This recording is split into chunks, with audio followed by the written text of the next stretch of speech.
महाशिवरात्रीची कथा. महाशिवरात्रीची ही कथा अतिशय परम पावन आणि पवित्र आहे. या कथेच्या श्रवण किंवा वाचनाने नकळत घडलेली सर्व पापे नष्ट होतात.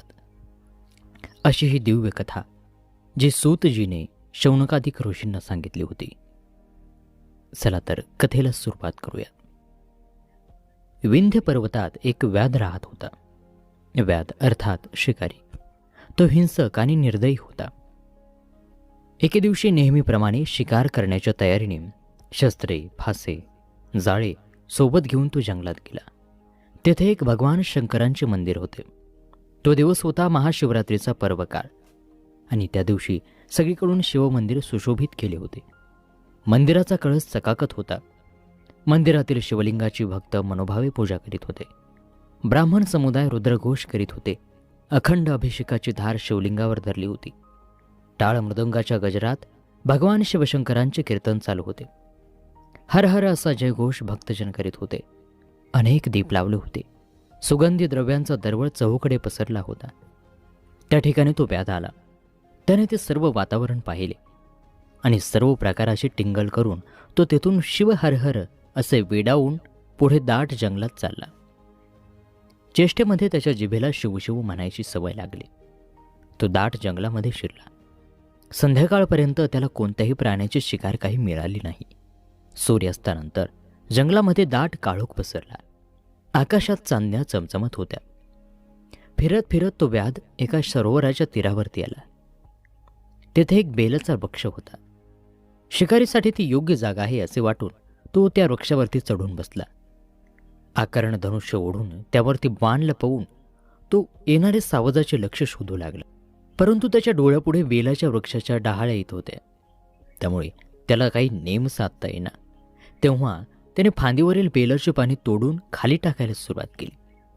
त्या बेलाच्या वृक्षाखाली ब्रह्मदेवाने स्थापन केलेले एक शिवलिंग होते. त्यावर बेलाची तोडलेली पाने पडू लागली आणि अशा तऱ्हेने व्याधाकडून नकळत शिवरात्रीचे व्रत घडले होते. त्याला उपवास जागरण घडले होते. त्याच्या जिभेला हर हर म्हणण्याचा चाळा लागला होता आणि शिवलिंगावर वरतून बेलाची पाने पडून पूजनही घडत होते.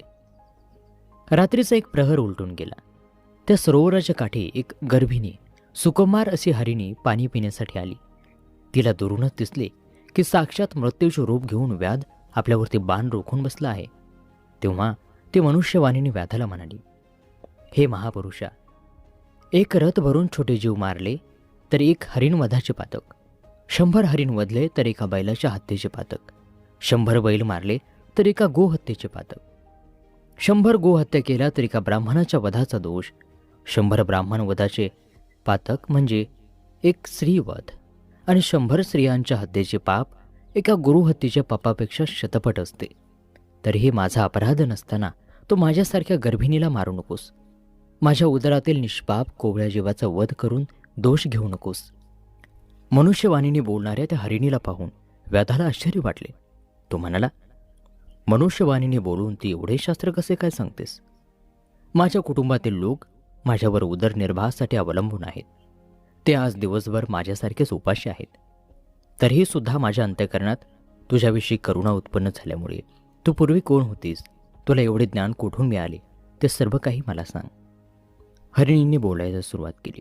ती म्हणाली, पूर्वी देवदानवांनी मिळून केलेल्या समुद्र मंथनांमधून जी 14 रत्ने निघाली त्यात मी एक रंभा नावाची अप्सरा रत्न म्हणून निर्माण झाले.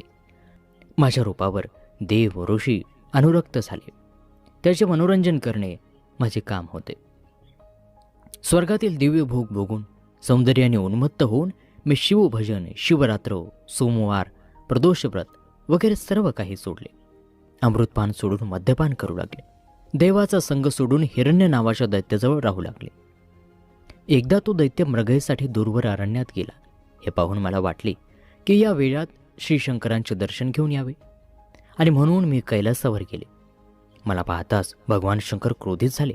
माझ्याकडून घडलेल्या अपराधाची शिक्षा म्हणून त्यांनी मला शाप दिला की तू अत्यंत पापिनी असलेले मृत्यूलोकात हरिणी होऊन जन्म घेशील. तुझ्या सख्यांनाही हाच जन्म मिळेल. हिरण्य राक्षस मृग होऊन तुमचा पती होईल. तो शाप ऐकून मी भयभीत झाले. आणि श्रीशंकरांच्या चरणी क्षमायाचना करून उशाप देण्याची विनंती करू लागले. तेव्हा त्या दयाळू भोळ्या शंकराने मला उशाप दिला. 12 वर्ष पूर्ण झाल्यावर तुम्ही तात्काळ माझ्या चरणी याल. त्याप्रमाणे मला मृगयोनीत जन्म मिळाला. मी गर्भिणी असल्याने प्रसूती काळ जवळ आला आहे. तेव्हा मी ठिकाणावर जाऊन गर्भ ठेवून येते. त्यानंतर तू माझे प्राण घेतले तरी चालतील. व्याध म्हणाला, तुझ्या गोड बोलण्यावर माझा विश्वास नाही. खोटे बोलून हर तऱ्हेने प्राण वाचवावा हे प्राण्यांनाही कळते. तेव्हा तू महापापांचे उच्चारण करून शपथ घे, मग मी जाऊ देतो. त्यावर हरिणी म्हणाली, मी जर खोटं बोलत असेल तर ब्राह्मण कुळात उत्पन्न होऊन जो मनुष्य वेदशास्त्र शिकत नाही, संध्या करीत नाही, सत्य आणि पावित्र्य याच्यापासून वर्जित असतो, त्याचे पातक माझ्या माथी पडो. वेदांची विक्री, परपीडा, दानात विघ्न, गुरु, विष्णू, शिव यांची निंदा करणाऱ्यांचे, यतीची निंदा, द्वैतमताचा प्रचार करणाऱ्याचे, त्याप्रमाणे देवळात पुराण ऐकताना पान चघळणारे, देवळात स्त्रीबरोबर व्याभिचार करणाऱ्याचे पाप मला लागो, असं ती म्हणाली. ते पुढे म्हणाली, जे नवरा बायकोचा वियोग करतात ते या जन्मी नपुसक होतात. जे दुसऱ्याची वर्मी काढतात ते या जन्मी कावळे होतात. विद्या असून जे लोक शिष्यांना देत नाहीत ते पेंगळाच्या जन्माला जातात. जे ब्राह्मण अनुचित दान घेतात त्यांना पूर्वजन्मात गंडमाळा होतात. जे दुसऱ्याच्या गायी पळवून आणतात ते या जन्मी अल्पायुष्य होतात. जो राजा प्रजेला त्रास देतो तो वाघाच्या किंवा सापाच्या जन्माला जातो. जो साधूला छळतो त्याचा निर्वंश होतो. ज्या स्त्रिया व्रतनेम करतात, घरात धान्य असून पतीला जेवायला घालत नाहीत, त्यांना वाघाचा जन्म येतो. ज्या कुरूप म्हणून पतीचा त्याग करतात त्या पुढील जन्मी बालविधवा होतात. तेथेही व्याभिचारी होऊन शेवटी वेश्या होतात. पतीची निंदा करणाऱ्या दासी किंवा कुलटा होतात. आई वडिलांना छळणारे माकड होतात. सासू सासऱ्यांना त्रास देणारे निसंतान होतात. व्याधा, तुला वचन देऊन जर मी नाही आले तर ही सर्व पापे मला लागोत. मी खोटे बोलले तर शिवपूजेचा अपहार केला असे होईल. तिचा तो निर्धार आणि शपथ ऐकून व्याधाच्या मनात विश्वास निर्माण झाला. तो तिला म्हणाला, हे पतिव्रते, तू आता जा, रात्र संपताना परत ये. तू पुण्यवंत होऊन शिवपदास जाशील असा आशीर्वाद देऊन आणि पाणी पिऊन हरिणी पुन्हा घरी गेली. व्याध पुन्हा बेलाचे पाणी तोडून खाली टाकू लागला. आता 2 प्रहर रात्र सरली, दुसरी पूजा झाली आणि व्याधाचे 7 जन्मीचे अर्धे पाप जळून गेले. व्याध शिवस्मरण करीत होता. त्याची त्याला गोडी लागली होती. हरिणीच्या मुखातून निरूपण ऐकल्याने त्याला जागरणही झाले होते. त्यावेळी दुसरी एक हरिणी तिथे आली आणि पाणी पिऊ लागली. तिला पाहून व्याधाने धनुष्यबाण सज्ज केले. ते पाहून हरिणी म्हणाली, व्याधा, माझ्यावरती दया कर. पतीला भेटण्याची मला ओढ लागली आहे. ती माझी इच्छा पूर्ण होऊ दे. मी पुन्हा परत येईल. तिला मनुष्यवाणीतून बोलताना व्याधाला नवल वाटले. ही हरिणीसुद्धा ज्ञानी दिसते असा विचार करून तुम्हाला सर्व शास्त्रार्थ माहीत आहे, तुमचे जीवन धन्य आहे, तेव्हा शपथ घेऊन जा. मी असत्य बोलत असेन तर विहीर, तळे, सरोवर, देवाचे मंदिर भग्न करणारा, गुरुची निंदा करणारा, मद्यपी, दुराचारी, युद्धातून पळून जाणारा क्षत्रिय, दुसऱ्याच्या उपजीविकेचे साधन नष्ट करणारा, ग्रंथाची, वेदशास्त्राची निंदा करणारा, संत भक्त यांचा द्वेष करणारा, हरिहर चरित्राचा अवहेर करणारा, दुराचारी, दुष्ट स्त्री या सर्वांचे पापे मला लागून. व्याधा, आपला मुलगा, आपली सून सौजन्याने वागत असताना सुद्धा जे त्यांना उगाच छळतात ते कुरूप आणि दरिद्री होतात. आपसात वैर करणारे भाऊ मासे होतात. गुरुचे दोष करणारे संपत्तीहीन होतात. वाटसरूची वस्त्रे लुटणारे अतिशूद्र होऊन प्रेतवस्त्रे वापरतात. तपस्वी म्हणून अनाचार करणारे सुरवंट होतात. कन्या विक्रय करणारा हिंस्र प्राणी होतो. पतिव्रतेला छळणाऱ्यांचे घर फुटते. ब्राह्मण असून मद्य विकतो, प्राशन करतो, तो नाश पावतो. ब्राह्मणाचा अपमान करणारा ब्रह्मराक्षस तर उपकार न स्मरणारा क्रमी होतो. ग्रहणात जेवणाऱ्याला पित्त, मुले पळवून विक्री करणारा कोडी होतो. गर्भपात करणारी स्त्री वांज होते. देवालय पाडणाऱ्याचे हाडे मोडतात. अपराधाविना पत्नीला शासन करणाऱ्याला अर्धांगवायू होतो. ब्राह्मणाचे अन्न पळविणाऱ्याचा निर्वंश होतो. ब्राह्मणाला काठी मारणाऱ्याच्या अंगातून कळा येतात. संतांशी वाद घालणाऱ्यांचे दात मोठे होतात. गुरु, संत, माता पिता यांचा अपमान करणारा तोतरा, देवाजवळील वृक्ष तोडणारा पांगळा होतो. सुतकातले अन्न खाणारा रोगी होतो. एकटाच सुगंधी द्रव्य वापरतो, त्याच्या अंगाला दुर्गंध येतो. ब्राह्मणाचे कर्ज बुडवणारा अल्पायुष्य होतो. झाडाची सावली नष्ट करणारा निराधार होतो. ब्राह्मणाचे ऋण बुडवितो तो भिकारी होतो. पुत्रद्वेषी, गरिबाशी लग्न मोडणारा निसंतान होतो. मातापित्याचा छळ करणाऱ्याचा कार्यनाश होतो. एकाच देवाची भक्ती आणि इतर देवाची निंदा करणाऱ्याला कमी मुले होतात. गोवध करणाऱ्याला कर्कश बायको मिळते. बैलाला मारणाऱ्यास मूर्ख पुत्र होतो. आपल्या गुरुचा त्याग करणारा अल्पायुष्य होतो. सूर्याकडे तोंड करून जो लघुशंका करतो तो दंतहीन पांढऱ्या केसाचा होतो. लहान मुलाच्या मृत्यूने शोकग्रस्त झालेल्यांना हसणारा निपुत्रिक होतो. असे म्हणून ती हरिणी म्हणाली, मी पतीला भेटून लवकर परत नाही आली तर मला ही सर्व पापे लागोत. व्याध तिला म्हणाला, ठीक आहे, तू फार ज्ञानी दिसतेस. घरी जाऊन लवकर परत ये. त्यानंतर एक हरिण पाणी पिण्यासाठी सरोवराकाठी आले. त्याच्यावर शरसंधान करताच तो व्याधाला म्हणाला, व्याधा, माझ्या पतिव्रता स्त्रियांना मी विचारून येतो. तुला दिलेले वचन मी नाही पाळले तर कीर्तनात विघ्न आणणाऱ्यांचा निर्वंश होतो. शूद्र ब्रह्मकर्म करणारा नरकात जातो. तीर्थयात्रेत विघ्न आणणाऱ्याच्या अंगावरती जखमा होतात, तोही नरकात जातो. आईवडिलांचा द्रोह करणारे व्याधीग्रस्त होतात, पिशाच्य होतात. गुरुद्रोही भूतयोनीत जातो. भरपूर जेवण घेणाऱ्या सदृढ ब्राह्मणांना असणाऱ्याला अन्न बेचव लागते. देवळे पाडणारा, भगवान शंकरांची पिंडी फोडणारा, देवाची उपकरणे अलंकार चोरणारा पंडुरोगी होतो. मित्रद्रोह, आईवडील गुरु यांची हत्या, विश्वासघात, गायी ब्राह्मणांच्या वरील मृत्यूसंकट सामर्थ्य असून निवारण करीत नाहीत. ब्राह्मणाला बाहेर थांबून घरात पक्वान्य भक्षण करतात. सोयऱ्याची प्रार्थना करतात, त्यांना संग्रहणी पोटसूळही दुखणी होतात.